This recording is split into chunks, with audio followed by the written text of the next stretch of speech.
हमारा टॉपिक है essential elements of a contract. ठीक है, तो ये हमारा जो है कॉन्ट्रैक्ट एक्ट का पार्ट 3 है। ठीक है, तो यहाँ पे हमने जो है इनके एसेंशियल एलिमेंट्स को बहुत ही शॉर्ट्स में कवर किया है। अगर आपको इसका कंटेंट चाहिए, आपको अपनी नोट्स बनानी है, आपको एग्जाम्स की प्रिपरेशन करनी है, तो आपके लिए डिस्क्रिप्शन में एक लिंक देगी, आप उसके ज़रिए जाके आप बहुत ही ईजी तरीके से समझ सकते हो, अपनी नोट्स भी बना सकते हो और एग्जाम्स के लिए रेडी कर सकते हो।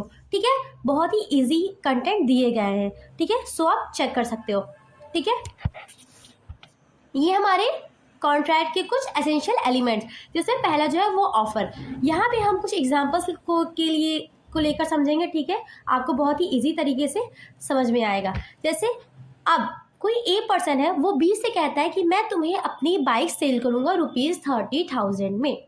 ठीक है, अब ये बी के ऊपर डिपेंड करता है कि वो उस ऑफर को एक्सेप्ट करे रिजेक्ट करे, ये उसके ऊपर डिपेंड करता है। लेकिन ए ने क्या किया, बी को ऑफर दिया है ना, तो इसी को हम बोलेंगे क्या, ऑफर। दूसरा जो वो क्या, एक्सेप्टेंस। ठीक है, वही फर्स्ट एग्जांपल की मदद से समझेंगे। ए ने बी को ऑफर किया था ना कि मैं तो बाइक सेल करूंगा 30,000 में, तो यहाँ पे बी की रिस्पॉन्सिबिलिटी बनती है कि वो उस ऑफर को एक्सेप्ट करे विदाउट एनी चेंज। ठीक है, जैसा ऑफर ने उसे ऑफर दिया है वो उसी तरीके से उसे एक्सेप्ट कर ले, कोई चेंजेस ना करे। ठीक है, जो ऑफर देता है उसको हम ऑफरर बोलते हैं और जो ऑफर को एक्सेप्ट करता है उसे हम ऑफरी बोलते हैं। नेक्स्ट जो है वो क्या है, लॉफुल कंसिडरेशन। मतलब कि आपके, ठीक है, जब दो पार्टीज जो है कॉन्ट्रैक्ट करती है तो उनके बीच में जो टर्म्स और कंडीशंस होते हैं कॉन्ट्रैक्ट के, वो लॉफुल होना चाहिए, वो अनलॉफुल नहीं होना चाहिए। अनलॉफुल का मतलब क्या होगा कि इलीगल नहीं होना चाहिए, इमोरल नहीं होना चाहिए। ठीक है, और अगर वो अनलॉफुल है, ठीक है, तो वो जो है कॉन्ट्रैक्ट वाइड माना जाएगा, वो कॉन्ट्रैक्ट वैलिड नहीं माना जाएगा। नेक्स्ट जो वो क्या है, कैपेसिटी ऑफ पार्टीज। इसका मतलब समझो, कॉन्ट्रैक्ट करने वाले दोनों पार्टीज, ठीक है, कैसे होने चाहिए, कैपेबल होने चाहिए कॉन्ट्रैक्ट के लिए। कैपेबल कैसे होंगे, मतलब 18 ईयर से ऊपर होने चाहिए, अनसाउंड माइंड के ना हो, ठीक है, वो अपने लॉ से डिसक्वालीफाई ना किए गए हो। ठीक है, तो इसे ही हम बोलेंगे क्या, कैपेसिटी ऑफ पार्टीज। एग्जाम्पल ले लो, कोई भी ए पर्सन है जिसकी जो एज है वो 25 ईयर की है। अब वो कह रहा है कि वो जो है अपना मोबाइल फ़ोन जो है वो सेल कर देगा, ठीक है, 8,000 में। ठीक है, तो ये कॉन्ट्रैक्ट जो है वो वैलिड माना जाएगा। अब वही ए पर्सन हमारा अगर 18 ईयर से कम है तो वो मतलब उसके द्वारा किए गए कोई भी कॉन्ट्रैक्ट जो है वो वैलिड नहीं माना जाएगा। क्यों, क्योंकि वो 18 ईयर से कम का है। अब नेक्स्ट जो वो क्या, free consent. That means contract करने वाले दोनों पार्टीज की आपसी सहमति होनी चाहिए। किसी भी पार्टीज के ऊपर कोई भी फोर्स नहीं होना चाहिए, वो अपनी इच्छा से कॉन्ट्रैक्ट करे। ठीक है, अगर उनके ऊपर कोई एक्सटर्नल फोर्स है तो वो कॉन्ट्रैक्ट वैलिड नहीं माना जाएगा। ठीक है, जैसे ए जो है वो बी को ऑफर करता है तो बी जो है वो अपनी इच्छा से उसे एक्सेप्ट करे, उसके ऊपर कोई थर्ड पार्टी का फोर्स ना हो। ठीक है, तो ऐसे कॉन्ट्रैक्ट को ही हम लोग वैलिड मानेंगे। नेक्स्ट जो वो क्या, लॉफुल ऑब्जेक्ट। इसका मतलब समझो कि आप देखो, हर एक चीज करने के पीछे कोई ना कोई पर्पस होता है, कोई ना कोई आपका ऑब्जेक्ट होता है। तो ऐसे ही आप कॉन्ट्रैक्ट करते हो तो उसके पीछे भी अपना एक ऑब्जेक्टिव होता है, अपना एक पर्पस होता है।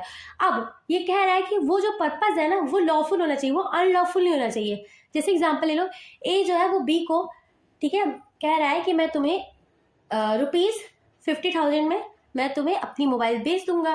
ठीक है, तो ये कॉन्ट्रैक्ट जो है वो लॉफुल है। अब वहीं पे ए जो है वो क्या है कि मैं तुम्हें, बी से कहा है कि मैं तुम्हें 50,000 दूँ अगर तुम मेरे द्वारा दिए गए कोई भी क्राइम को कमिट करोगे। तो मैं जैसे तुम्हें कहता हूँ, कोई भी इलीगल काम के लिए अगर वो पैसा दे रहा है ना, तो उसका जो ऑब्जेक्ट है वो कैसा है, वो अनलॉफुल है। ठीक है, तो वो जो है वाइड कॉन्ट्रैक्ट माना जाएगा, वो वैलिड कॉन्ट्रैक्ट नहीं होगा। हमेशा जो आपका ऑब्जेक्ट है वो हमेशा लॉफुल होना चाहिए। नेक्स्ट जो है वो क्या कह रहा है, दूसरा जो वो क्या है, agreement not expressly declared wide. इसका मतलब समझो, देखो कुछ कॉन्ट्रैक्ट जो होते हैं वो पहले से ही वाइड होते हैं, लेकिन जो है वो एक्ट के अंदर लिखा नहीं गया कि वो वाइड होते हैं। जैसे हम लोग एग्जांपल ले लें कैपेसिटी ऑफ पार्टीज का। ठीक है, वहाँ पे अगर कोई भी 18 ईयर से कम का बच्चा जो है वो कॉन्ट्रैक्ट कर रहा है, ठीक है, तो उसके द्वारा किया गया कॉन्ट्रैक्ट जो है वो हमेशा वाइड होगा। ठीक है, उसके द्वारा कोई कॉन्ट्रैक्ट वो माना ही नहीं जाएगा। क्यों, क्योंकि वो 18 ईयर से कम है, तो वो कॉन्ट्रैक्ट करे ऐसा कुछ नहीं है। ठीक है, तो वो पहले से ही वाइड माना जाएगा। नेक्स्ट जो वो क्या, सर्टेनिटी।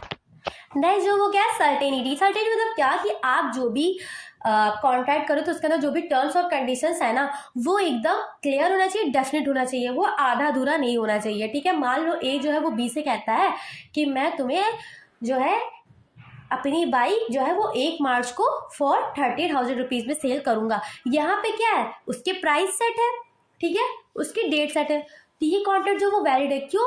क्योंकि ये कंप्लीट है। ठीक है, और अगर वहीं पे ए जो है वो बी को कहे कि मैं तुम्हें एक रिजनेबल प्राइस पे मैं तुम्हें अपनी बाइक सेल करूंगा, तो ये कैसा है, ये आधा अधूरा है। ठीक है, अब ड्यू टू अनसर्टेनिटी ये जो कॉन्ट्रैक्ट होगा ये आगे चल के वाइड हो जाएगा। क्यों? क्योंकि यहाँ पे कोई भी प्राइस नहीं सेट की गई, यहाँ पे कोई डेट नहीं सेट किया गया, तो ऐसे कॉन्ट्रैक्ट को हम क्या बोलेंगे, सर्टेनिटी। ठीक है, नेक्स्ट जो वो क्या है, पॉसिबिलिटी ऑफ परफॉर्मेंस। यहाँ पे ये कह रहा है कि आप कॉन्ट्रैक्ट में कोई भी किसी से प्रॉमिस करते हो तो वो हमेशा वैसे ही प्रॉमिस करो जो आप परफॉर्म कर सको, आपको परफॉर्म करने को पॉसिबल हो। आप किसी से कोई ऐसा प्रॉमिस ना कर लो जो आपके लिए परफॉर्म करने के लिए पॉसिबल ही ना हो, वो इम्पॉसिबल हो। डैट मीन्स क्या कि मान लो ए है वो बी से कहता है कि मैं तुम्हारे लिए जो है तारे तोड़ कर लाऊंगा, ऐसा पॉसिबल तो नहीं है ना, बिल्कुल इम्पॉसिबल है। तो ऐसे जो किए गए प्रॉमिस जो होते हैं वो वाइड माने जाते हैं और वो मतलब हमारे वैलिड कॉन्ट्रैक्ट में नहीं आते।